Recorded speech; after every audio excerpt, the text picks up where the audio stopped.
In a nondescript warehouse in Poland, workers are assembling artillery shells around the clock. In Finland, civilians are downloading emergency preparedness apps by the millions. In Germany, a military that couldn't provide working radios to all its units just 5 years ago is now committing 100 billion euros to a massive rearmament program. Across the Baltic Sea, Swedish citizens are receiving pamphlets titled "If Crisis or War Comes" for the first time since the Cold War. This isn't a thriller novel. This is Europe in 2025. For decades, European nations lived under the comfortable assumption that major conflicts were relics of the past. Military budgets shrank, armies downsized, peace dividends were spent on social programs. But something fundamental has shifted. From the Arctic Circle to the Mediterranean, European nations are rapidly transforming their militaries, rebuilding defense industries, and preparing their populations for scenarios that many thought impossible just a few years ago. The transformation didn't happen overnight.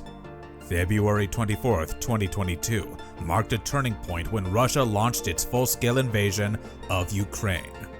But the warning signs had been accumulating for years. The 2008 Georgia conflict, the 2014 annexation of Crimea, hybrid warfare in the Baltic states, and increasingly aggressive military exercises near NATO borders. While the world watches Ukraine's front lines, a shadow war is already raging across the continent. Russian sabotage operations have quadrupled since 2023, targeting everything from undersea cables to ammunition factories. European defense spending has exploded to levels not seen since the Cold War, with NATO allies now committing to spend 5% of their GDP on defense by 2035. Within months of the invasion, Europe realized it had hollow armies and empty arsenals. When EU leaders promised to deliver 1 million artillery shells to Ukraine by March 2024, they managed barely half that number. The reason? Europe's actual ammunition production capacity was only about 550 shells annually, not the 1.7 million officials claimed. Let's start our journey along what some are calling the new Iron Curtain, the eastern flank of NATO. Poland has become the arsenal of European democracy, launching the most ambitious military modernization program in its history. The numbers are staggering. Warsaw plans to increase its army from 150,000 to 300,000 troops by 2035. They're purchasing 1,000 K2 Black Panther tanks from South Korea, 500 HIMARS rocket systems from the US, and 48 FA-50 fighter jets. But it's not just about buying weapons. Poland is fundamentally restructuring its entire defense doctrine. They're building what they call Fortress Poland, a comprehensive defense system that includes permanent US military bases, integrated air defense systems, and the largest ammunition production facility in Europe. The Mesko ammunition plant has tripled its production capacity, running 24/7 shifts to produce 155mm artillery shells. Moving north, the Baltic states, Estonia, Latvia, and Lithuania are transforming from military lightweights into porcupines bristling with defensive capabilities. Estonia, with a population of just 1.3 million, now spends 3.4% of its GDP on defense. They've implemented universal conscription and maintain a trained reserve of 44,000 troops. That's nearly 4% of their entire population ready for mobilization.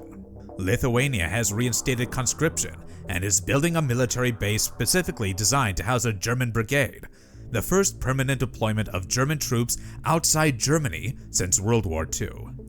Germany, Europe's economic powerhouse, has undergone perhaps the most dramatic transformation. After decades of military neglect, they've committed to a 100 billion euro defense fund and recently approved constitutional changes allowing unlimited defense borrowing.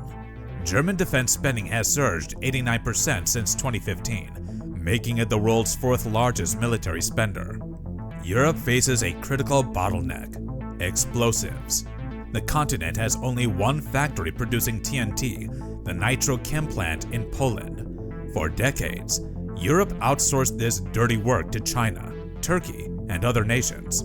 Now, with supply chains weaponized, this single facility is overwhelmed with orders. The European Union has launched the Act in Support of Ammunition Production, ASAP, allocating billions to increase shell production from 300,000 rounds annually in 2022 to a target of 2 million by 2025.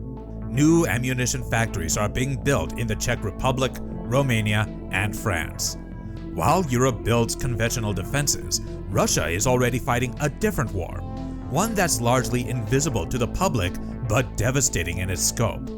Russian sabotage operations in Europe have quadrupled since 2023, with at least 56 documented acts of sabotage, vandalism, and targeted violence since 2022. Perhaps most concerning, European intelligence officials report that Russia is increasingly recruiting untrained amateurs through the internet, as hundreds of professional Russian spies have been expelled from European countries. These disposable agents are being tasked with setting fires, planting explosives, and building bombs, dramatically increasing the risk of civilian casualties. Europe's military exercises have transformed from peacekeeping practice to high-intensity warfare preparation. Steadfast Defender 2024, NATO's largest exercise since the Cold War, involved 90,000 troops from all 32 member nations. But this wasn't just about numbers. It was the first time Europe practiced its new regional defense plans, designed to counter threats from multiple directions simultaneously. The exercise revealed both capabilities and concerning gaps. While European forces demonstrated improved coordination, military planners privately acknowledge that Europe still lacks the capacity for sustained, high-intensity operations against a peer competitor without US support.